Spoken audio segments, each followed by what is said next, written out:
Bueno, como saben, comenzamos.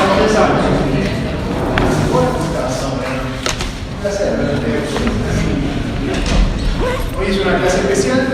Tenemos un invitado que es el profesor Andrea Roviglio, que es profesor de Filosofía Medieval y del Renacimiento de la Universidad de Lovaina. Como saben, va a dar una clase, una conferencia sobre, sustancialmente basada en la filosofía del amor y la filosofía en lengua vulgar. Ya tenemos, tienen dos, desde hace unos 15 días, el artículo de Filosofía Romanza, con además la traducción española que tenemos gracias a la gentileza aquí de Florencia Paola, que hizo una traducción para que todos podamos disfrutarlo. Bueno, y sin más, como saben, esto se enmarca dentro de nuestros módulos sobre el convivio. Nosotros vamos a hablar específicamente sobre el convivio. El profesor Andrea Roviglio, como les dije, se dedica especialmente a Dante Alighieri, a los vínculos entre filosofía y literatura, como habrán visto en este artículo que nosotros tenemos. Es uno de los fundadores y editores de una revista que recomiendo, que voy a poner el link de hecho en el campo para que todos la puedan consultar y puedan ver ahí artículos si les interesa, que es la revista mediterránea, The Journal of Transfer of Knowledge, ¿verdad? El título es en inglés, pero la revista es plurilingüe, van a encontrar artículos en todas las principales lenguas europeas. Se ha dedicado también especialmente a Santo Tomás de Aquino. Va a dar en breve una conferencia sobre el neotomismo, ¿verdad? La semana que viene, si no me equivoco. Y ha escrito mucho más sobre el convivio, sobre el cual ha publicado más un libro. Bueno, sin más presentaciones, los dejo con el profesor. Muchísimas gracias, Mariano. Hay un problema, no tenía tiempo para escribir un texto. Y de esta manera voy a hablar libremente, pero no conozco la lengua castellana. Esto es el problema. Voy a intentar de hablar un cocoliche que sea inteligible de una manera, pero voy a utilizar palabras en italiano, yo creo que los pueden seguir. Me gustaría presentar esta tarde 3 puntos, 3 ideas que normalmente no se vinculan de manera orgánica, son 3 aspectos conocidos, ma no se vinculan, no se ve la continuidad, no se busca la continuidad entre los 3 momentos. El primero es Tomás de Aquino y lo que Tomás escribe sobre el amor como pasión. El segundo punto es una fuente velada de este debate sobre el amor, que es un autor, no se conoce mucho sobre él, Andrea Capellanos. Fue capellán, fue a la corte de Champagne. No se conoce mucho de él, ma se conoce un texto que él escribió, Liber Gualtieri, l'Incipit, Liber Gualtieri, de amore. Este texto tuvo un éxito magnífico. Está en 3 libros. Los 2 primeros son diálogos entre varias personas, persona en el sentido latín de máscaras, el noble y la mujer no noble, la mujer noble, y sobre el tema del amor. Este texto ha un tercer libro que es una condenación muy explícita, es muy corto el tercer libro, es una condenación muy explícita de todo lo que los primeros 2 libros racontan. Uno podría decir, ¿por qué este libro fue tan problemático? Él dice claramente que racconta formas, teorías de amor que no son buenas, pero es un poco como hay tratados de anatomía sí bueno que resultan pornográficos. Este es un poco el mismo problema. La descripción de la teoría de amor en los dos primeros libros es tan detallada y tan convencida que el rechazo muy rápido en el tercer libro no convence verdaderamente. No sé si ustedes conocen la teoría de Leo Strauss, Persecution and the Art of Writing. La idea que en momento de control ideológico los autores cercan de estrategias para comunicar lo que entienden sin encontrar problemas. Una estrategia es precisamente esta: presentar un argumento contrario en gran detalle, muy cuidado con todo lo que... y después el propio argumento, muy ortodoxo, ma sin rápido, sin interés, que por quien quiera que va a leer el texto es claro que el primer argumento es mejor. Este libro de amor hace un poco este efecto. Los dos primeros libros son muy interesantes. Esto es el segundo momento. El tercer momento, Dante. Ver cómo Dante de una manera es lo que disfruta la posición, la intuición de Tomás de Aquino de una manera verdaderamente orgánica. Todo el...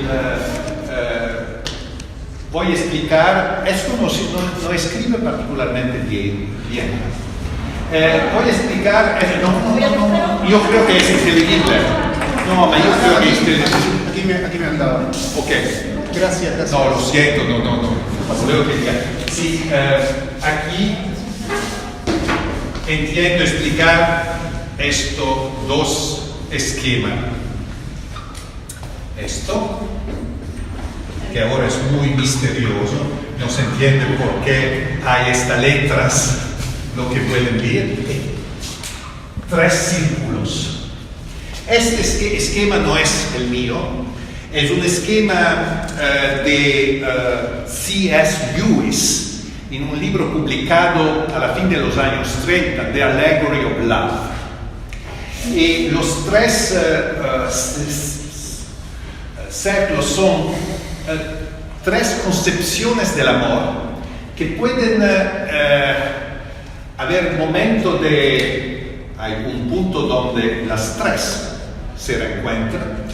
El amor como pasión, como deseo, y Lewis habla de esto como love need, porque es un amor que busca algo, que quiere algo, le falta. La descripción del deseo también en el simposio de Platón. El deseo es un movimiento que se explica por qué algo falta. El segundo es el amor aprecio, el amor de apreciación, como es un amor que no busca obtener algo, love appreciation en el lenguaje de Lewis. Y el tercero es una forma de amor con don, como regalo, como algo que se dona, donde hay un deseo, un amor necesidad, según Lewis, hay un amor aprecio, un amor de admiración y un amor de necesidad. Y hay posibilidad de reencuentro. Por ejemplo, el amor deseo, el amor necesidad, puede combinarse con el amor don. Por ejemplo, en la relación afectiva entre una madre o un padre y un hijo sin gratitud, degenerado. Hay la relación filial que es amor-necesidad, como todas las relaciones naturales. Ma la madre va a querer a este niño independientemente del y este es la donación. Este, por ejemplo, es un caso de amor mixto, donde dos formas se incluyen. Hay también amor-necesidad o deseo y amor de admiración, por eso, o de aprecio. Esto es el amor del conocimiento, el amor de la investigación. Hay algo que falta, hay un movimiento de deseo, pero hay también una apreciación destacada de lo que se conoce por conocer, no se quiere para utilizar por un fin inmediato. Y también hay forma donde el aprecio y el don se combinan. Esto es, por ejemplo, forma de contemplación estética, casi estática, donde la persona se olvida de sí mismo, hay toda en lo que ama. Esta es la teoría de Lewis. No voy a decir demasiado sobre ella, pero este libro es un libro casi un siglo que está escrito, pero en mi opinión está siempre interesante porque es verdaderamente basado sobre la lectura de muchísimos textos primarios, de fuentes. Y sí, con la literatura secundaria es mucho más, pero la sustancia, yo diría, el sentido de las proporciones es muy fiable. Hay un otro libro más polémico, el autor era un journalista, Denis de Rougemont, L'amour et l'Occident, 2 años más tarde que el libro de Lewis, que es también interesante, pero no vamos a hablar de esto por hoy. Esta teoría del amor es una teoría compleja. Hay 3 modelos y hay 1, 2, 3, 4 complicaciones. Hay un modelo puro con 2, 3, combinación de 2 y un caso de combinación de los 3, que es muy... que esto es el problema. Vamos a ver que por Dante aquí está el problema. Esto va a ser el tercero punto. Empezamos ahora con el primo, Tomás, Andrés el capellán, y finimos con Dante. Hay 20 minutos, 30 minutos. Perfecto.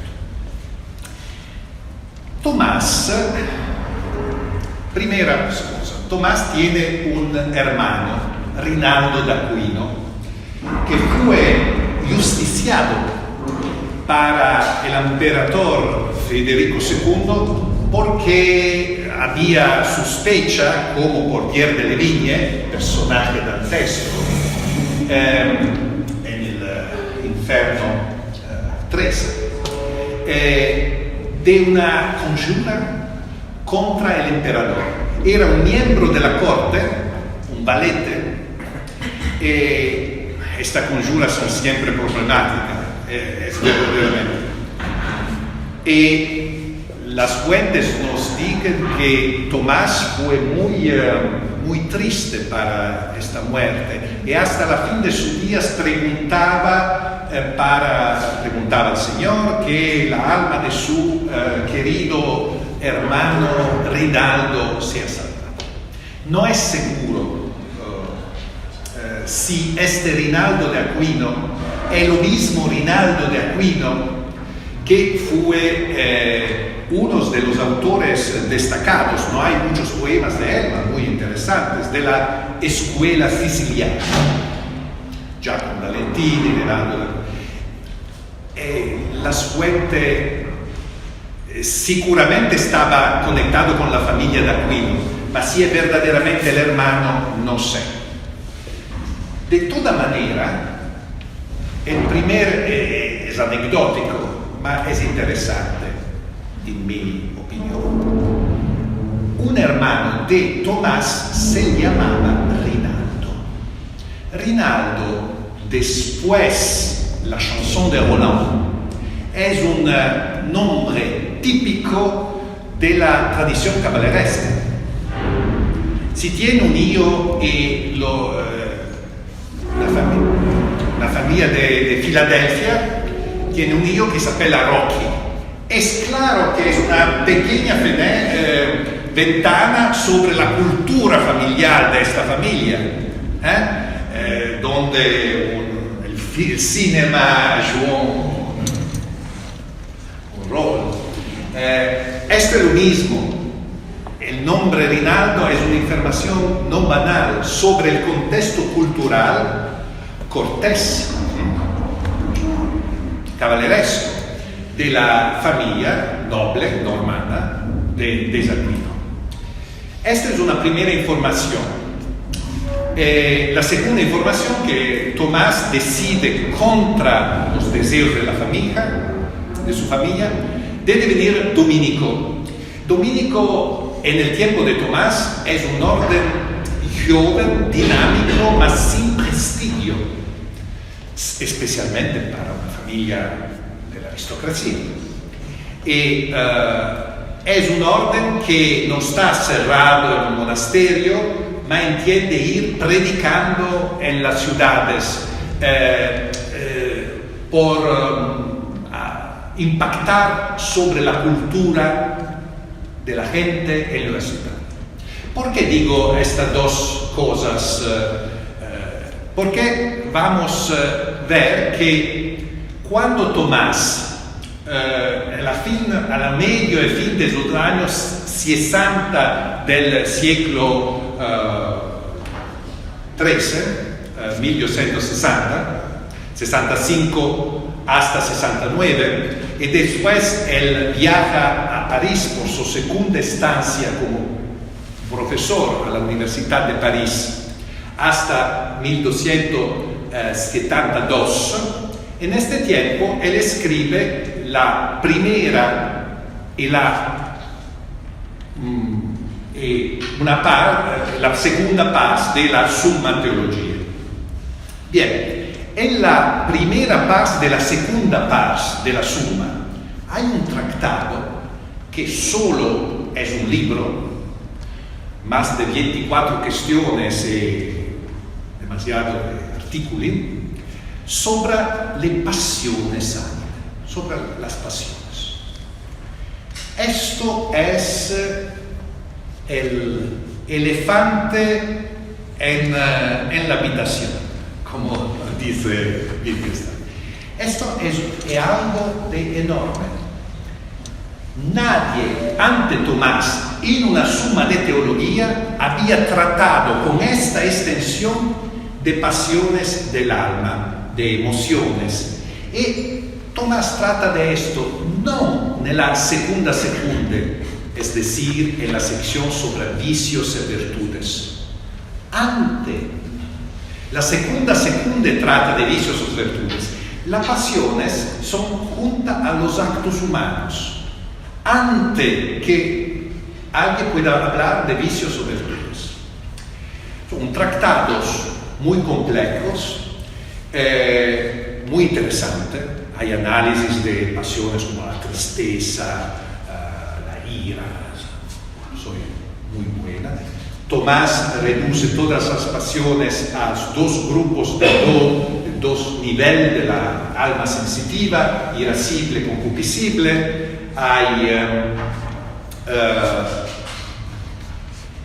6 y 5, 11 tipologías de pasiones. No voy a hacer aquí la síntesis, hay publicaciones sobre las pasiones de Tomás.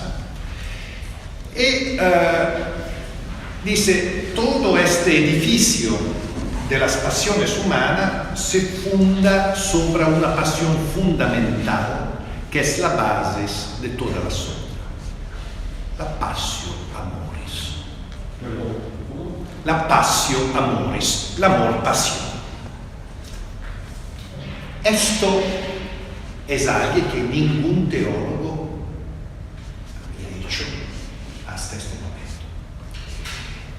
Voy a leer, puede ser que alguien haya entendido el nombre de Pier Lombardo, Petrus Lombardus.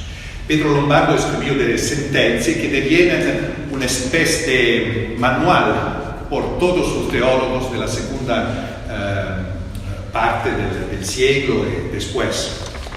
En este manual, que no es original, ma es una síntesis de autores protoscolásticos y patrísticos como Jerónimo o Agustín, hay verdaderamente una división en dos, una bifurcación.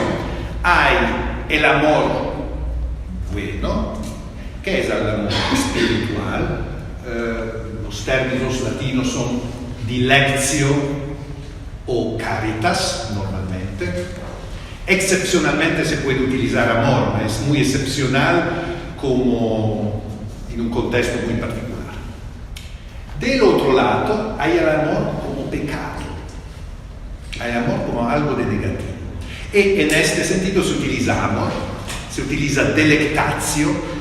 Esto es el amor como pondus, como algo de negativo.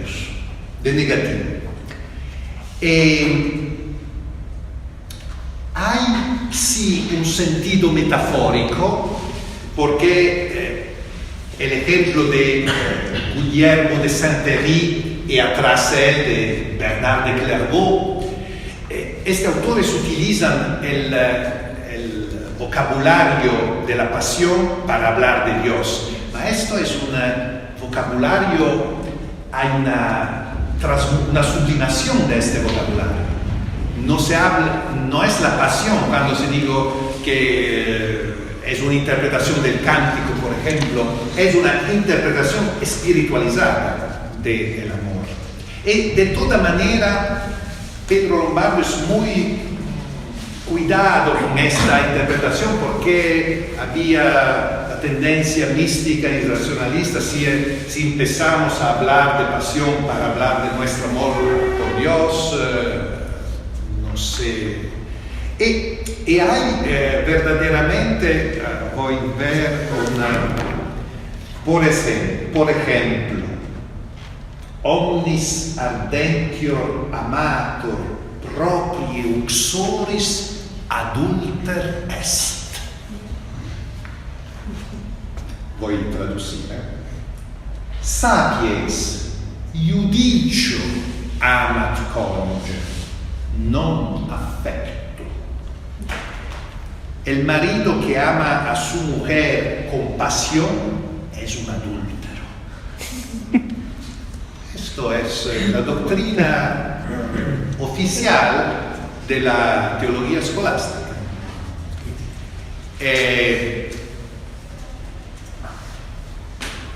El amor es aceptable si es pasional, judicio, con judicio. Si no, si es afectivo, con transporte, con pasión, es siempre negativo. Es un pecado. Puede ser un pecado venial, ligero, puede ser un pecado muy grave, es pecado. Ahora, Tomás, en el principio de la prima secunda del Tratado de las Pasiones, dice algo que a la apariencia es muy neutral. Dice, el amor con pasión en sí mismo no es ni malo ni bueno. Esto parece una cosa banal, ma ser neutral en un contexto donde nadie es neutral, no es neutral. Y esta posición es una manera de introducir el tema de la pasión como algo de positivo. Puede ser utilizada, la pasión es un motor que puede conducirme fuera del buen trayecto.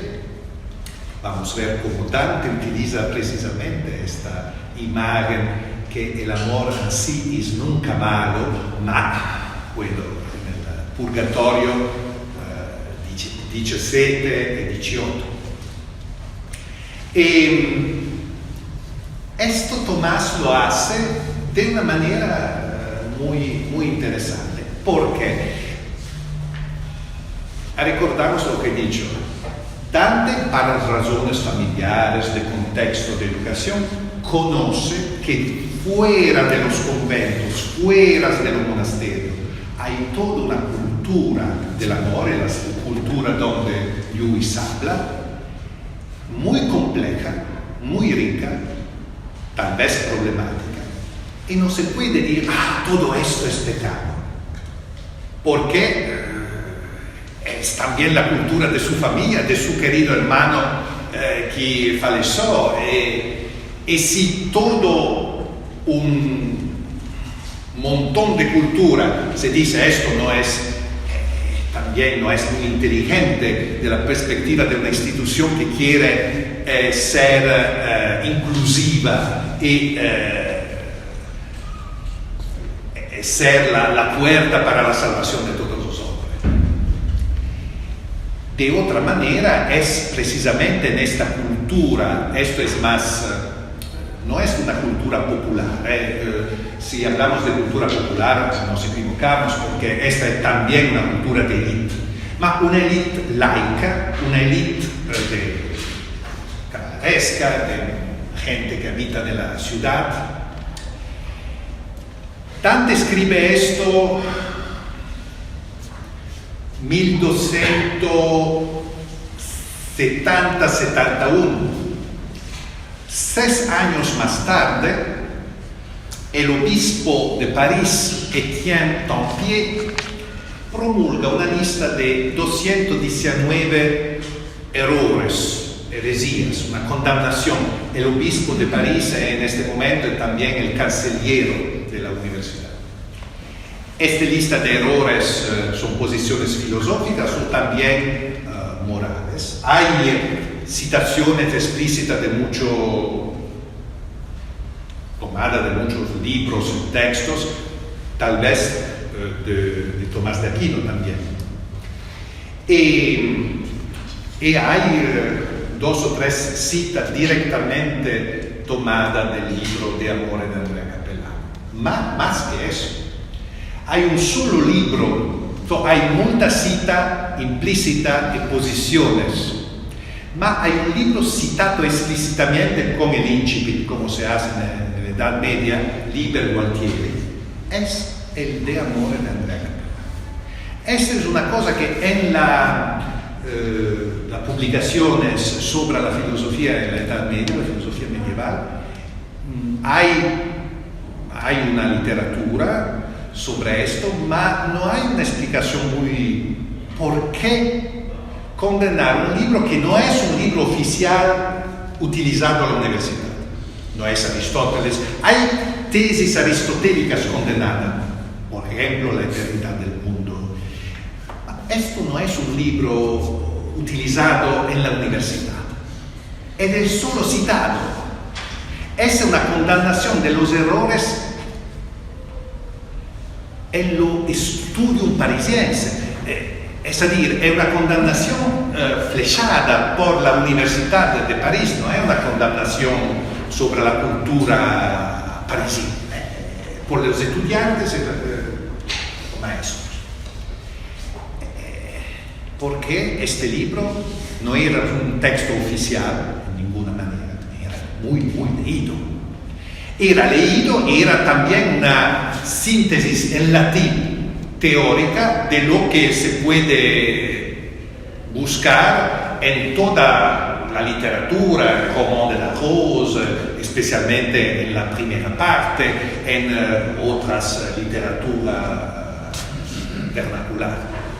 Esto es una especie de asunto, de síntesis de esta concepción amour courtois, es una etiqueta un poco problemática, ma de toda manera, de esta cultura no cortés, amor cortés, de una cultura extra académica, ma hecha para gente, gente con una cultura académica, no era gente autodidacta sin cultura, no, era gente que conocía latín, el libro escrito en latín por gente que puede leer el latín.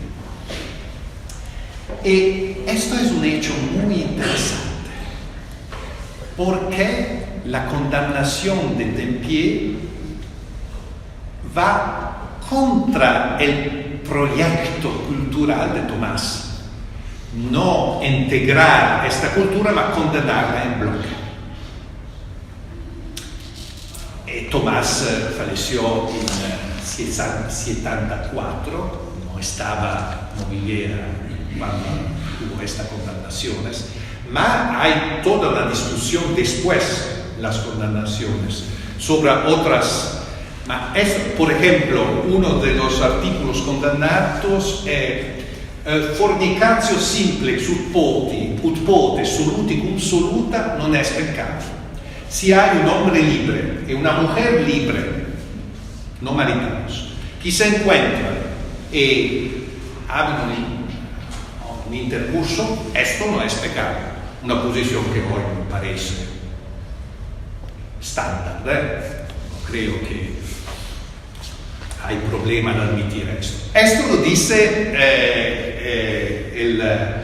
uno de estos personajes nobilis en el primero libro de León, para convencer la mujer, dice, no es pecado, tú eres libre, yo soy libre, no hay problema. Esto está condenado directamente parte de ma no es una condena, aquí es mucho más que cuestión de moralidad aplicada, es verdaderamente una cuestión de cómo la idea de pasión puede ser integrada en una visión positiva.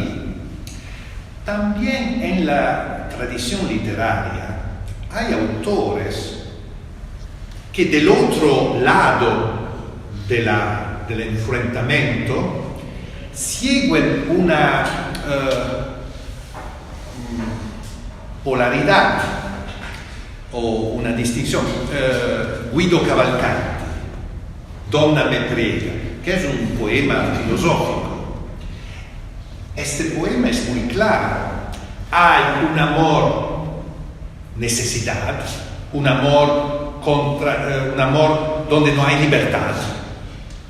Otros poetas utilizan la imagen del asesino. ¿Cómo se dice asesino? Asesino. Es una imagen del orientalismo de la cruzada, que hay el vello de la montaña, el viejo que con hashish produce una serie de gente para obeir a lo que comanda. Esta gente no ha libertad, son asesinos, hacen lo que dicen. Y esta imagen del asesino deviene una imagen tópica en una línea de la poesía italiana del origen. Hay este amor necesitado, no hay libertad. Y hay el amor espiritual, donde hay elección, pero esto no es el amor-pasión. Esto, en el lado de la poesía, es la misma visión clerical advertida. Naturalmente, para Cavalcanti no es malo el amor necesidad. Es necesidad, no es pecado. ¿Cómo puede ser pecado si no soy libre? Ma mantiene esta equivocidad en el concepto de amor. Dante empieza en la Vita Nuova, tú me has dicho que han leído la Vita Nuova. En la Vita Nuova usted ve cómo la pasión y el amor como dilección no son en oposición, son en continuidad. Yo no sé, hay toda una discusión si la Vita Nuova fue aún una respuesta a Donna me prega de Cavalcanti, segundo otros es Donna me prega una respuesta a la Vita Nuova. De toda manera hay un contexto muy cercano de discusión aquí. Si nos vamos a ver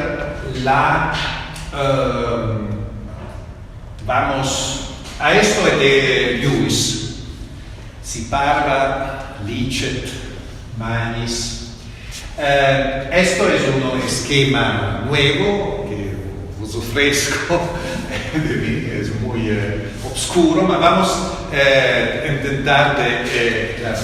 Si nos vamos a intentar de hacer un esquema, de formalizar un poco la estructura del De Amore, sin dar demasiada importancia al libro tercero, nos vemos una estructura argumentativa, no es un silogismo en sentido estricto, ma es una forma silogística, que es la forma típica en la Edad Media después del regreso de los analíticos secundos de la lógica de Aristóteles. Es la forma media de presentar un argumento que con la pretensión de ser riguroso, debe ser riguroso,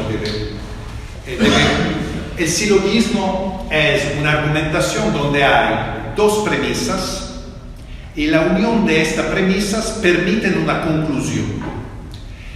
En las dos premisas hay un término que hace la unión de estas dos premisas que se llama medium demonstraciones, el término medium. Todos los hombres son mortales.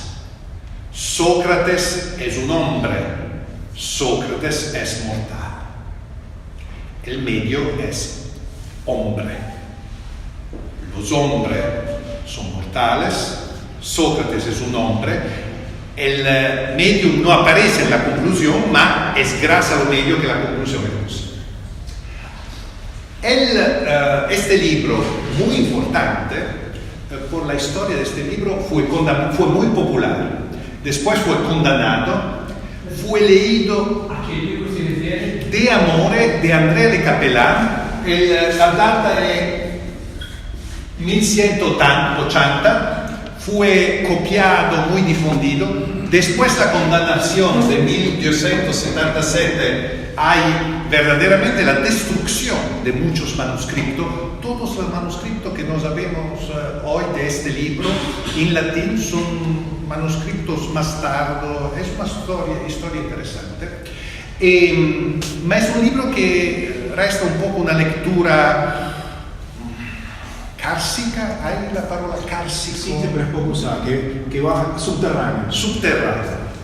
Que tal vez aparece y por la historia reciente del descubrimiento de este texto que en el siglo XVI, XVII estaba casi dimenticado, hay Henri Beyle, Stendhal, cuando escribe De l'Amour, publica Le Regule Amoris. Le Regulas Amoris es una serie de reglas para el amor cortés que son a la fin del libro 2. Entre paréntesis, el libro 5 del infierno, en el discurso de Francisca, hay la traducción literal de 4 de las reglas del amor. Una de estas reglas dice que cuando hay verdadero amor pasional, se pierde el color y se diviene pálido, blanco. Y hay el tremblemento. Esto es lo que dice Francesca. Y mira, ¿dónde es citado explícitamente el de amor? En el infierno. Es un texto condenado también bastante. Esto es interesante. Stendhal publica esto, después con el con el gran movimiento de la filología romanza. En este texto es conocido, hay una verdadera edición crítica falta, hasta ahora, ma hay una edición de Trogel fiable. Se dice fiable hasta cuando se descubre que no es fiable. Tal cual. Y este texto después es devenido un texto muy bien conocido para los que estudian la literatura medieval, ma no tanto conocido para los especialistas de filosofía medieval. Esta es también una pequeña paradoja. No hay muchos medievistas filósofos que han leído este texto, que es solo explícitamente condenado. Hay un libro más grande sobre las condenaciones del 67 de 1200 páginas, publicado en Alemania. Una vez me intenté de ver si alguien de los autores muestra de haber leído este libro. Nadie. Este es muy interesante. Ahora, esta premisa de Andrea Le Capellan en el libro de amor. Hay una conexión entre virtud y nobleza. Si no es noble, no puede ser verdaderamente virtuoso. Mas si es virtuoso, es el signo de una nobleza. Puede ser no aún reconocida jurídicamente, ma segura. Segunda premisa, la conexión entre nobleza y amor. Solamente los nobles saben amar. Muchos de los cuentos corteses hay el príncipe, el caballero que descubre su amor para una pequeña niña, la hija de un pescador. Esto parece ser contra esta regla. Espera hasta la fin del cuento. No es la hija del pescador, es la hija del rey que el pescador buscó cuando era pequeña. Ella no lo sabe, ma esta es la historia. No puede, es objeto de amor o sujeto del amor si no es noble. Noble en el sentido de nobleza de sangre también. Conclusión. Lo que hace la virtud es el amor, y para amar es necesaria la virtud.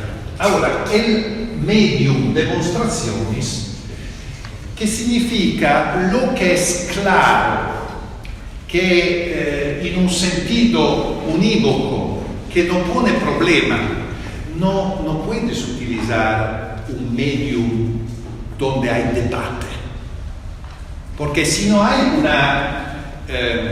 un consenso sobre lo que es nobleza, aquí nunca se toma la conclusión porque ¿qué es la nobleza de sangre? Hay naturalmente posiciones diferentes, pero por lo final la nobleza de sangre y la nobleza moral son dos aspectos del mismo punto. La nobleza no es problemática, es el medio. Lo que es problemático es cómo virtud y amor pueden, amor espiritual o también amor-pasión. Para Cavalcanti no hay virtud y amor-pasión. Dante, de esta perspectiva, en los ojos de Guido Cavalcanti, no es virtuoso para nada para su amor por Beatrice. Porque esto es un amor-pasión, ¿no? Que pasa por los ojos, como dice Andreas Le Capellan. Amor, espacio, quedam, per oculos. Este es el comienzo de amor de Andrea.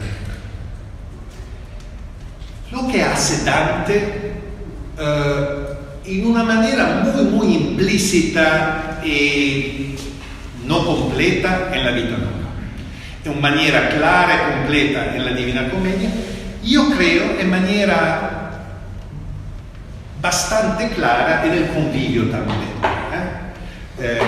Busqué esta excelente traducción en castellano, publicada aquí en 2008, que ustedes pueden utilizar. Voy a citar dos pasajes. Lo que hace Dante es aparentemente jugar con las mismas categorías que la literatura cortés ante él, como Guidizelli. Él habla de amor, él habla de nobleza, él habla de virtud. Ma si vamos a intentar de ver cómo él estructura la argumentación, hay un cambio muy interesante. Lo que aquí es una conclusión de la literatura cortés, para él deviene una premisa. La conexión entre amor y virtud es una premisa de la argumentación, no es algo a demostrar. Esto es algo claro. La segunda premisa, esta es común con la literatura cortés, es nobleza y amor, que siempre deben ser pensados juntos. Lo que el problema de la conclusión es que es la relación entre virtud y nobleza. Aquí la nobleza no es algo sobre que hay consensos. No, la nobleza no hay consensos. Es necesario de ver que está la relación de nobleza y virtud antes de decir que esta nobleza es verdadera nobleza. Idem virtud. Antes de decir cuál virtud es verdaderamente la virtud humana, debe ser signo de nobleza. Aquí el amor no aparece en la conclusión, pero es el medio de demostraciones. Cada niño que había estudiado un poco en las clases de la Facultas Artium, 14 años, 15, sabe una regla a evitar para este tipo de argumentación: la quaternio terminorum, que significa el silogismo debe utilizar 3 conceptos, no 4. Alguna vez hay una palabra que nasconde 2 conceptos. El can es un animal. Hay una constelación de estrellas que es el can. La constelación de estrellas es un enemigo. Esto es una mala argumentación, porque hay una quaternio terminorum. El término can, tomado en 2 sentidos diferentes, en un caso es el animal, en el otro es el nombre por una constelación de estrellas. Necesitamos de evitar la quaternio terminorum.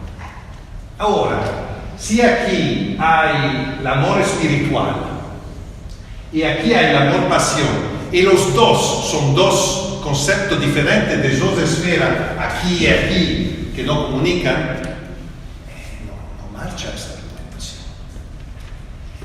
Esto es estratégico para Dante de empezar a desarrollar una teoría del amor que permite de confundir, de buscar una base común por las diferentes formas de amor.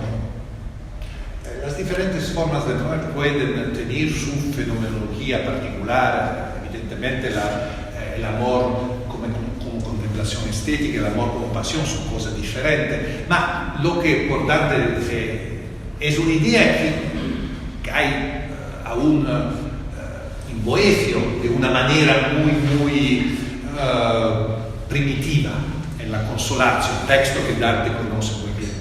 Ma Dante hace algo mucho más desarrollado. Y esto se ve de una manera gradual. No hay un punto que diga, ok, aquí hay la teoría del amor de Dante. Necesitamos de ver, he dicho, en el comienzo del Inferno hay dejar un primero juicio sobre el amor de Francesca. Dante alla fine del canto quinto ha un caddi come corpo morto cade, casi muerto, porque este error de Francesca es un error que podía ser el suyo, ¿no? Como poeta de la primer amigo de Cavalcanti. Y después hay un otro desarrollo en el canto 15 con Brunetto Latini. Hay la admiración, hay toda esta admiración que no importa si la otra persona ha de la falta de virtud, ma hay una admiración, una gratitud que es un don que el maestro hace al discípulo y viceversa. Y hay mucho punto a seguir. En el canto del purgatorio es muy interesante porque el purgatorio es el canto donde Dante discute, se enfrenta con Bonagiunta, Sordello, verdaderamente con sus compañeros Arnaud Daniel, con su cultura primaria, que es la cultura romanza. Y digo algo de muy banal. La comedia son 100 cantos, 34, es decir, el prólogo general, 33 Inferno, 33 Purgatorio, 33 Paradiso. 34, el medio de esto es 50, y la teoría del amor, la más explícita, empieza en el canto 16, donde la palabra amor no comparece, ma hay la palabra libertad que a la fin se ve conectada con el amor.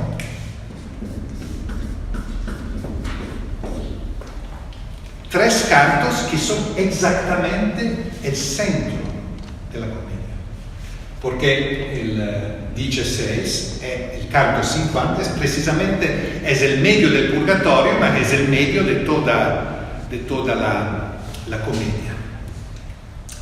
Esto es también la topología de donde Dante explica lo que es el amor. Y después, más tarde, con el discurso de Stazio y nel Paradiso también. Ma hay verdaderamente una continuidad donde el amor, pasión, y por ejemplo, aquí hay esta lectura que puede ser una traducción de Dante. Ciascun amor in sé laudabile cosa. Esto puede ser una traducción del artículo 6, questo 28, Quid est passio amoris, de la prima segunda de Tomás. Tomás que en los argumentos contra Tomás no cita a Andreas Capellano explícitamente, ma en los argumentos contra utiliza un argumento que empieza amores quedam passio per oculos. Esto, si citamos un texto muy conocido, no es necesario de citar el autor, el título, por los lectores es inmediato.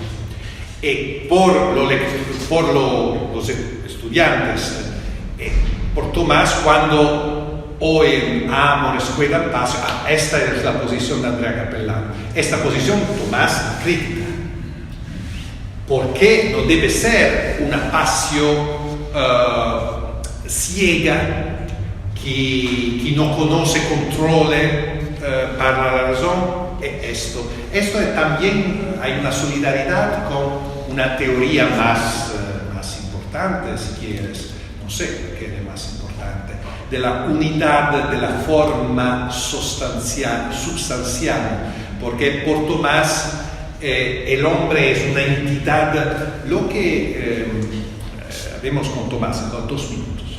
No, hay tiempo. Tranquilamente. Lo que hace con Tomás para muchos autores escolásticos ante Tomás, Agustín, la inmortalidad del alma no era un problema.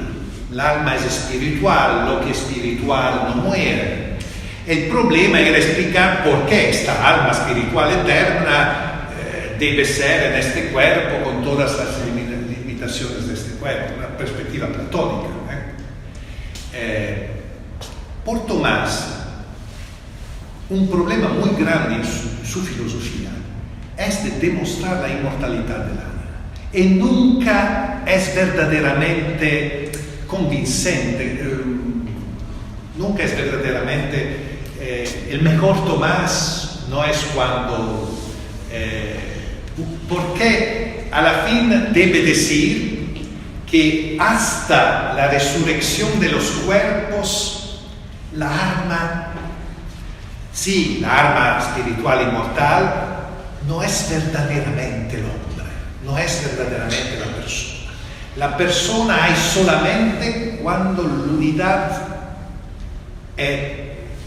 Esta es una posición que ofrece a la corporeidad una lectura no positiva, ciegamente positiva, ma sicuramente la naturaleza de la corporeidad es algo que no puede ser malo, no puede ser pecado.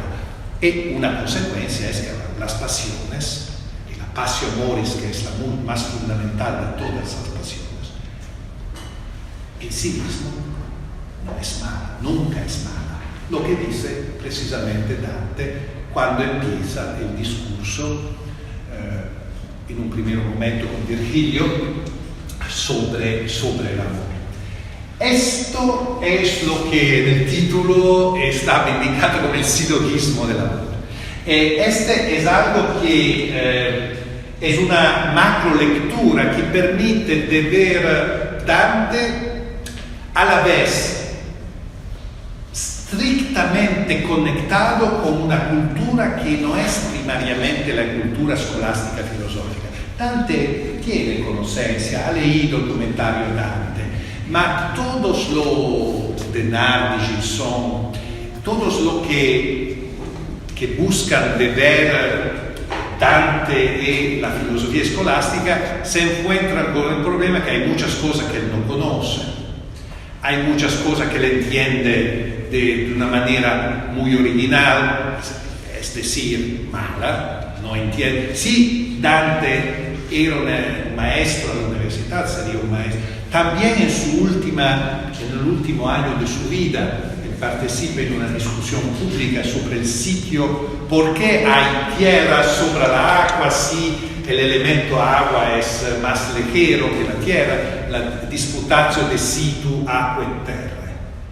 Es una disputación interesante para ver el esfuerzo de Dante de demostrar que él tiene también una conoscenza escolástica, ma como texto demostrativo es muy flaco. Es muy interesante para Dante, ma para la contribución original a la discusión escolástica no es un texto de primera importancia. Esto significa que Dante tiene una cultura muy rica, muy compleja, ma que es primariamente no escolástica. Y al interior de esta cultura, él toma una posición verdaderamente original. En el Convivio, libro cuarto, dice en un punto que ahora es capítulo 2, dice ahora no puedo hablar de amor demasiado, ahora necesito hablar de nobleza. Esto no es un decir, el amor ahora no es un tema interesante. No, el amor en este momento no es lo problemático. Lo problemático es ver esta conexión, porque los otros habían esto como un asunto natural, obvio, y no es obvio, porque todo el libro cuarto es sobre esto. Sí, sobre esto, que viene el centro de la discusión. Y no es verdad que Dante dice la nobleza se basa sobre la virtud. Es verdadero también que la virtud se basa sobre la nobleza de sangre, hay una interpretación eugenética también. Hay un elemento eugenético en Dante que no se puede ignorar, que es un elemento de su cultura y que él interpreta de manera teológica. Y esto, si hay pregunta, podemos discutir de esto. En este sentido, un texto como el de amor es un texto útil. Dante conoce de amor porque, como he dicho, traduce regole. No creo que Dante considera este texto fundamental, ma es un texto que representa una cultura y conoce muy bien de primera mano las fuentes sobre las que se basa esta cultura. Él conoce también que en esta cultura no es monolítica.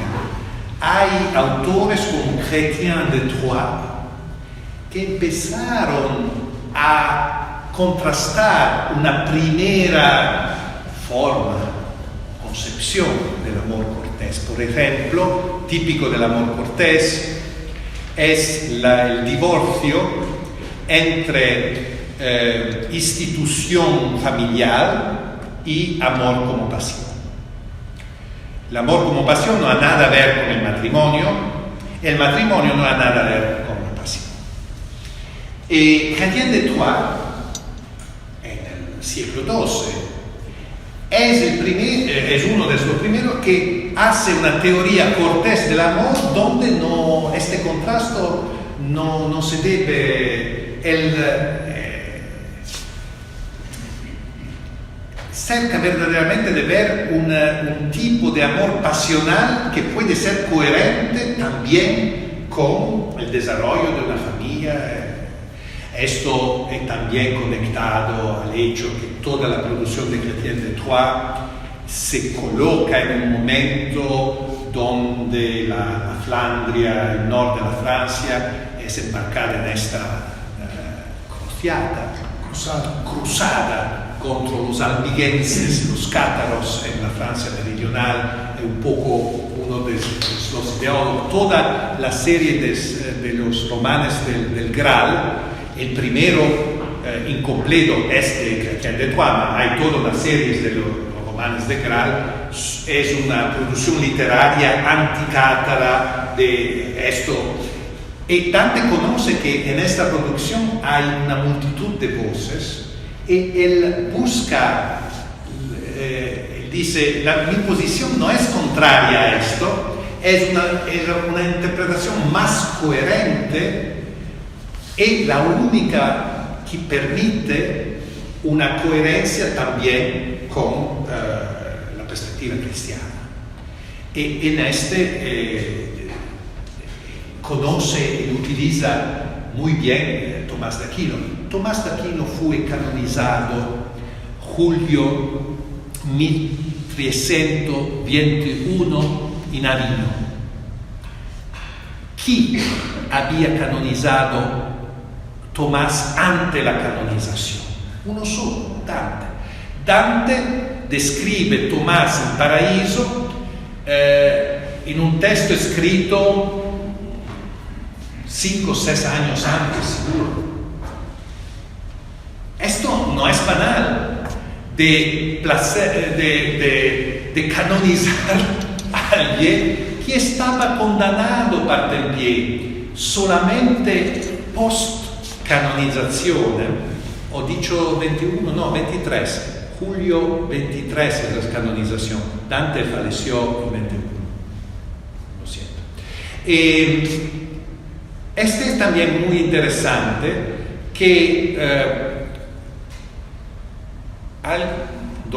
no me recuerdo precisamente, una temporada después la canonización de Tomás, el nuevo obispo de París, Etienne Bouret, todos los obispos se llaman Etienne, Esteban, publica un documento donde dice: mi predecesor Tempier ha condanado este artículo. La condannazione queda válida, ma no por lo tanto que puede referirse a los escritos de Santo Tomás de Aquino. Esto es, primero, una admisión que la primera condannación se refiere a Tomás, si no, excusarse un poquitino. Y segundo, es también una prueba de esta conexión que he dicho, que se puede ver de la perspectiva de Andrea Capellán y que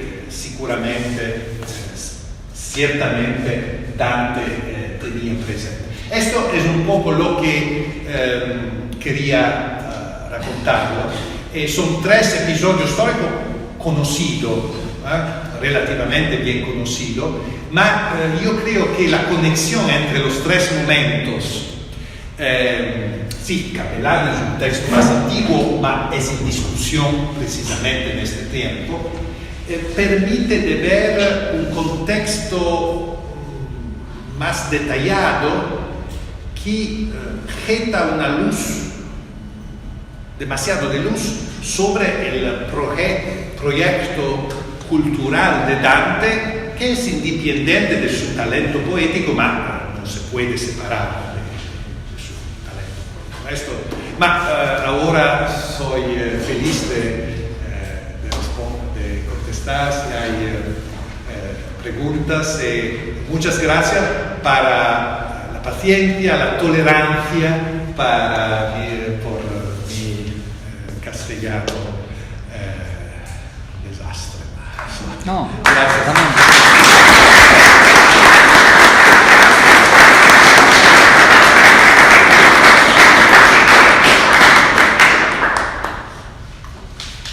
Bueno, tenemos un espacio para preguntas aquí.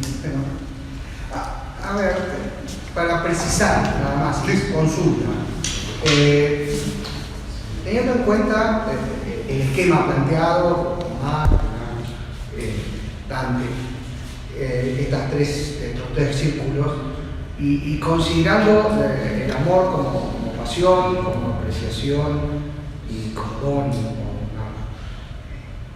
¿cómo se puede? La pregunta es, ¿cuál sería el alcance del amor en el punto concéntrico? Pues esa es la pregunta, ¿cuál sería el alcance o hasta dónde? Yo creo que esto es una necesidad para el argumento. Debe tener una unidad profunda. Si no hay una unidad de la categoría de amor, todo lo que Dante intenta de hacer no marcha. Hay una definición positiva. Lo que se encuentra en Dante es muchas descripciones negativas. Significa que en el amor de Dios, por ejemplo, canto 33, la fin del paraíso, el encuentro con Dios, ya el rostro que se refleje, él ve un otro rostro humano, una sonrisa, è una visione casi, una visione olvidada, porque hay tutta la retórica del olvido.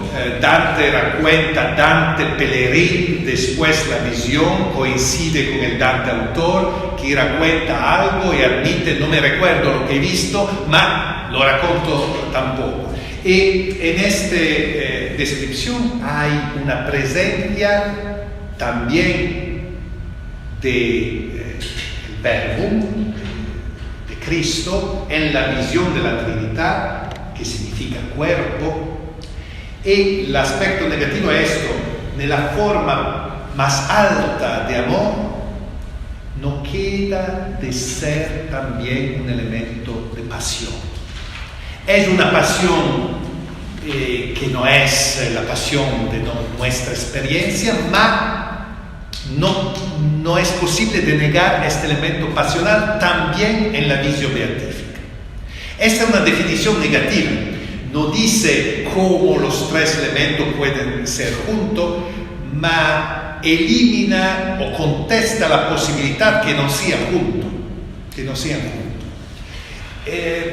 Esto es como me parece la definición. Y yo creo que Dante hay también en toda su obra, a través de la utilización de San Pablo también, hay una especie de teología apofático-negativa, le insiste mucho sobre el hecho que aquí no podemos entender lo que verdaderamente. Aquí hay también una metáfora cortés, feudal.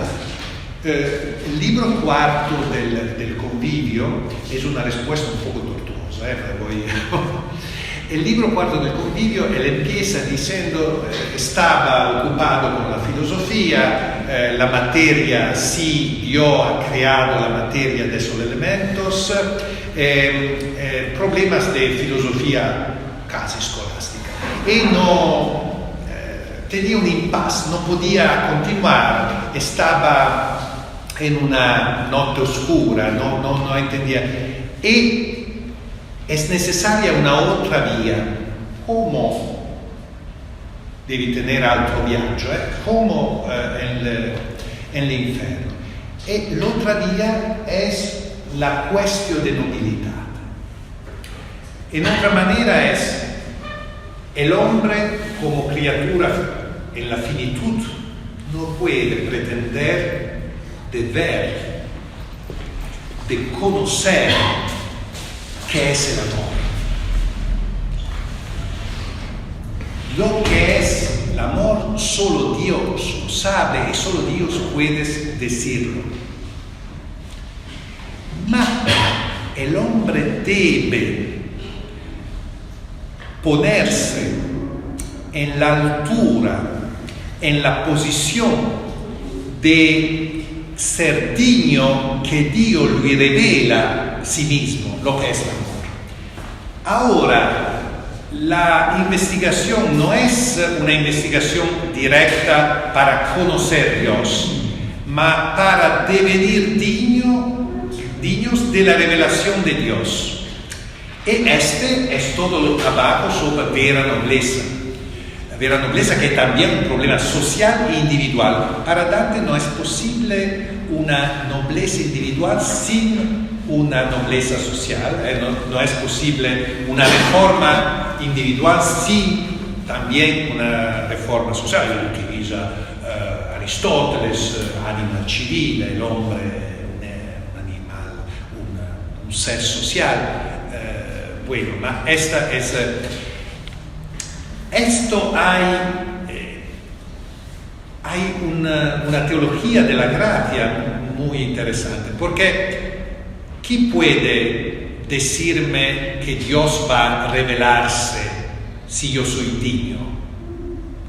Si yo utilizo un esquema escolástico, esta es una posición inaceptable. No hay una manera de forzar a Dios a revelarme, no hay mérito tan grande, ma en una perspectiva cortés, el caballero no hace violencia al Señor, al Rey, si espera un don, porque sabe que el Rey es el más generoso, no puede ser Rey si no es el más generoso y virtuoso. Caballero no teme esto, ma lo que debe hacer el caballero no es para recibir el don. Esto sería indigno. El caballero debe devenir un buen caballero, no para buscar el don de Dios. Precisamente hay una paradoja en Dante y en una línea de la cultura, esta idea del amor. Hay el miedo no del infierno, hay el miedo del paraíso. Explico lo que significa. Si hago algo virtuoso, honorable, no debe ser para tomar un premio. El verdadero caballero no puede hacer eso. No es un verdadero noble caballero, es un mercenario que quiere ser pagado mucho bien por su trabajo, y si cree que no es pagado, no hace nada. No, el verdadero caballero lo hace sin interés, ma proprio porque lo hace sin interés, Dios, el gran Señor, no faltará de es una forma de argumentación que en el universo cortés marcha muy bien, hay una lógica que se entiende muy bien en el universo cortés. En un universo escolástico una contradicción, debe hacer como cosa es una hipocresía, no quiere el don, ma finalmente lo acepta y lo quiere. No, verdaderamente es una perspectiva diferente. Por esto digo que la cultura primaria de Dante, la que forma su visión, es un poco en esta dirección. Es una visión negativa del amor, ma es una visión donde no hay contraste, no hay separación entre el amor de la tierra, el amor pasión, el amor pasión puede ser malo, ma no es malo en sí mismo, y el amor de Dios. Y el amor de Dios en su más alto momento no queda de tener en sí mismo un elemento pequeño, puede ser, de pasión.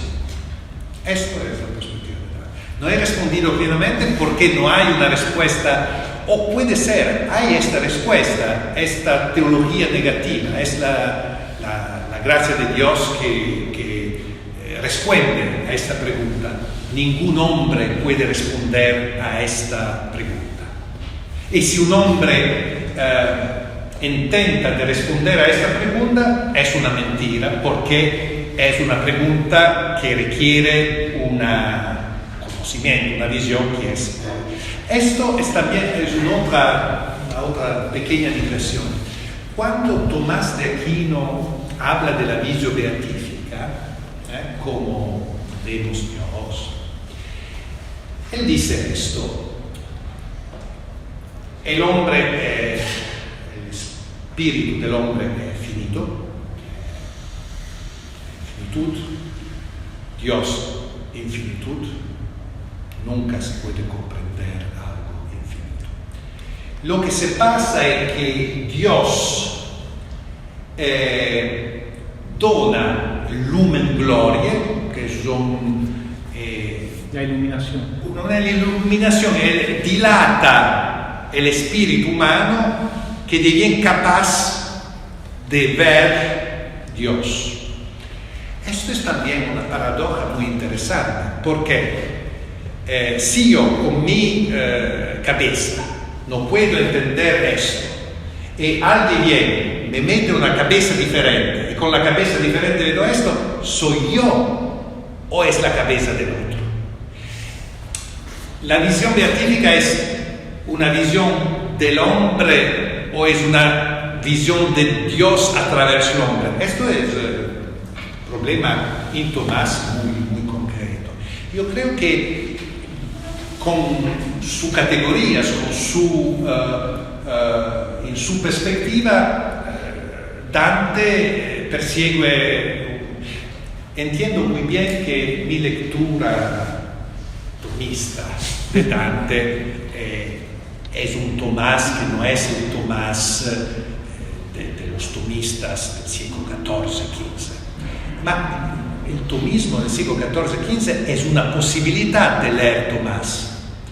Y el Tomás canonizado por Dante no es menos Tomás que el otro. Es un Tomás para los laicos, es un Tomás para leído. Hay esta historia, otra digresión, la última. Hay una tradición que nunca fue editada. Father Schuner publicó algunos textos, ma quedan en manuscritos. Miracula Sancti Tome.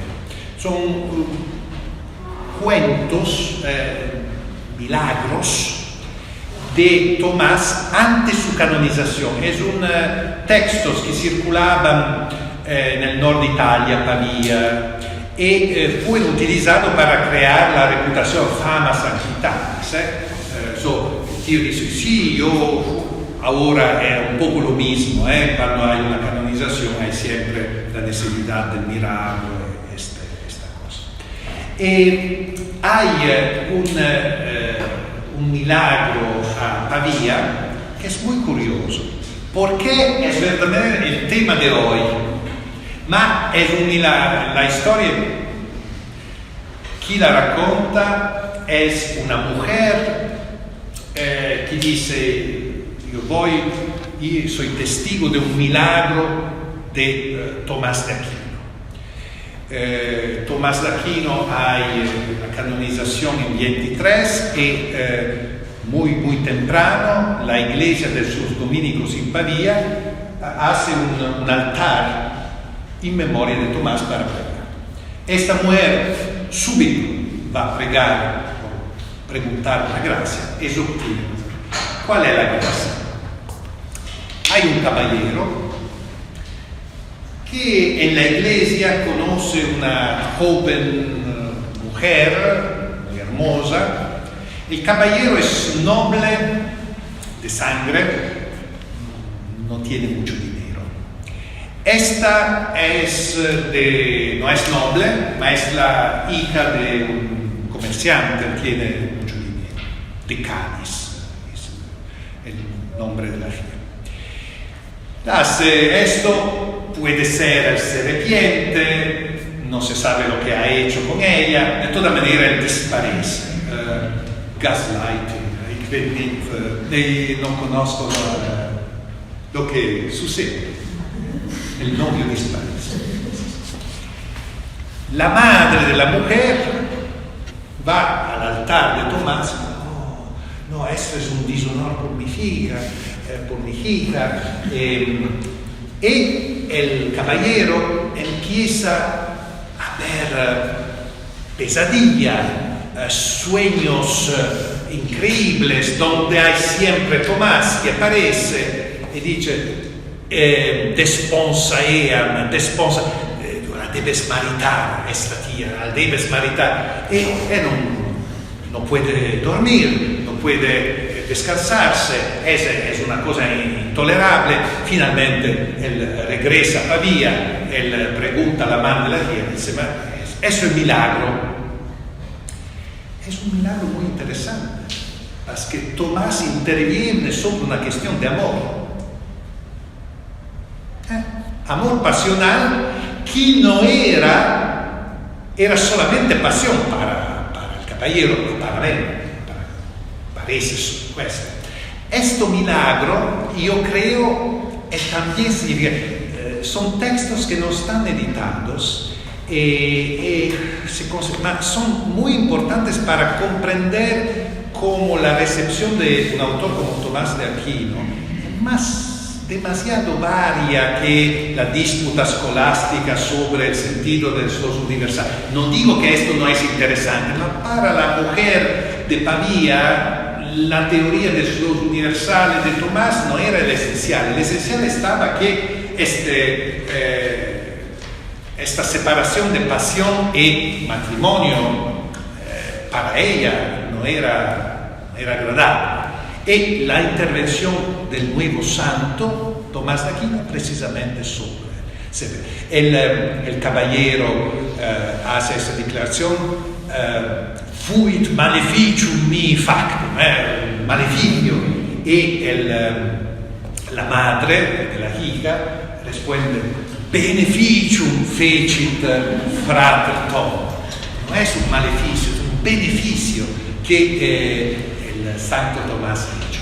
Esto es una tradición temprana, siamo nel secondo comienzo della tercera década del siglo XIV, donde se ve como Tomás es una referencia. Yo no creo que estas mujeres han leído, han escuchado los dominicos, los sermones, y hay ha leído Dante, puede ser, o escuchado algo de Dante, y es perfectamente coherente, un milagro muy particular, un milagro sobre el amor.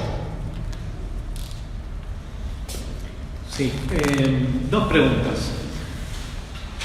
Señalaste la relevancia en Tomás de las pasiones. Sí. Otro filósofo contemporáneo que de alguna manera le otorga una relevancia enorme a las pasiones es Heidegger, a partir de la cuestión del Abstimmung, ¿no? Por ejemplo, el análisis de 200 páginas en torno al aburrimiento, en conceptos fundamentales de metafísica, o comentario que se haga en torno a la relevancia del amor, a la pasión de la toxicidad. No sé a vos que si alguna vez desarrollaste esto y si lo pensaste en relación a la cuestión de la analogía y la diferencia ontológica. Por ejemplo, Heidegger en las primeras páginas de Ser y Tiempo polemiza con los trascendentales. Sin embargo, uno podría establecer este lazo bien interesante para repensar. Pues la segunda pregunta, si en el convivio, a mí particularmente me llamó poderosamente la atención, no sé si te detuviste, quizás sí, cuestionamiento al vínculo entre riqueza y nobleza. ¿Hay algún vínculo con la pobreza franciscana? ¿Cómo lo pensás? Sí. Las dos cuestiones hay una conexión, porque no es solamente una cuestión de riqueza, ma de tiempo de la riqueza, antigua riqueza. Porque en la definición de riqueza hay todo una utilización del tiempo, hasta el punto que es el olvido como criterio para establecer la verdadera nobleza. Porque no me recuerdo cuándo empezó. Dante lo considera absurdo. Ma esta es una cuestión muy, muy compleja y no puedo verdaderamente. Ma es una cuestión que implica cosas muy interesantes. Primera cosa, el concepto de amor es un concepto también filosófico muy complejo, que debe ser analizado como complejo, como un concepto complejo. Pequeña polémica, ustedes no lo conocen, no hay problema. El presidente de la Comisión Leonina, la institución para la edición crítica de las obras de Tomás de Aquino, ha publicado su habilitación, es decir, más que doctorado, trabajo en la universidad, sobre pensar el amor, pensar el amor. Nunca, libro de 450 páginas, el amor en Tomás de Aquino, nunca es citado en una nota de amor en el recto. No comento ni plus ultra. Esto es una manera de trabajar con parajojo, como el caballo que sigue. Esto no sirve a nada. Los historiadores de la filosofía son tampoco caballos que siguen sin parajojos. Estas son preguntas que deben necesita muchas mediaciones, no es posible de ofrecer una respuesta directa, mas son preguntas legítimas en la historia de la filosofía. Y como el aburrimiento, este tema, la tristicia, no he dicho, ma en el sistema de las pasiones, la passio tristitia, es fundamental para Tomás. Y esto es también algo que se olvida.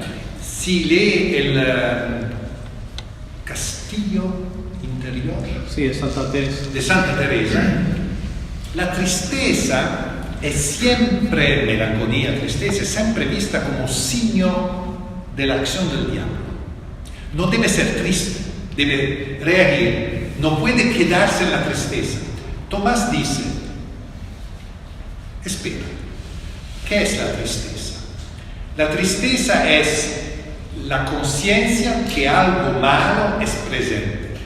Si el malo queda de ser presente, es bueno de ser triste. Sería raro de no ser triste si algo malo.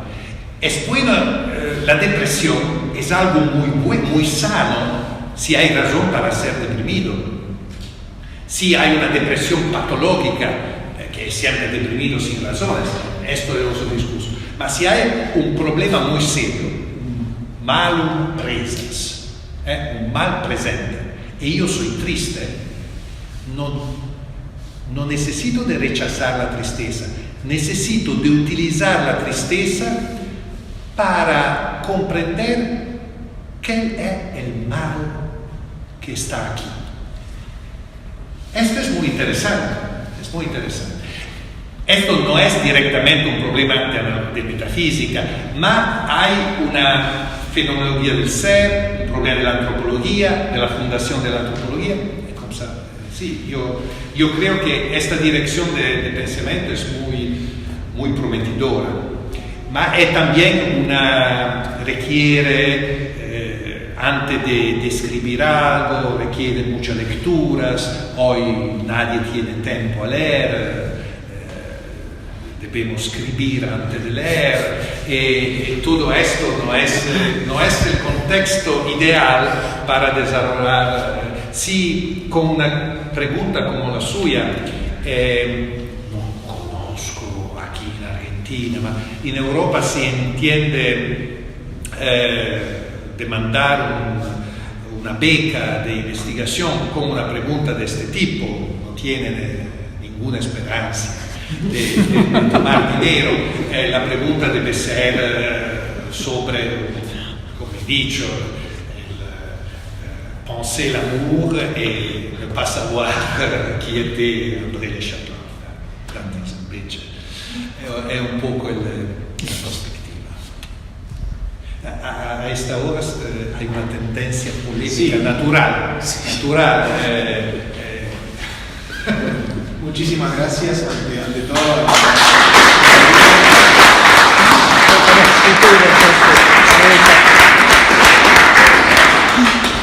Por la generosidad de habernos regalado esta estupenda, inolvidable lección que va a quedar en el campus. El audio. Sí, después lo comparto. Para los que han venido y para los que no han podido venir también. Quiero agradecer también, que me olvidé al principio, a Claudia Fernández aquí presente, que está también organizado por la Cátedra Libre de Estudios Dantescos, como dice ahí al pie del flyer, así que muchas gracias, Claudia. Bueno, y gracias a ustedes.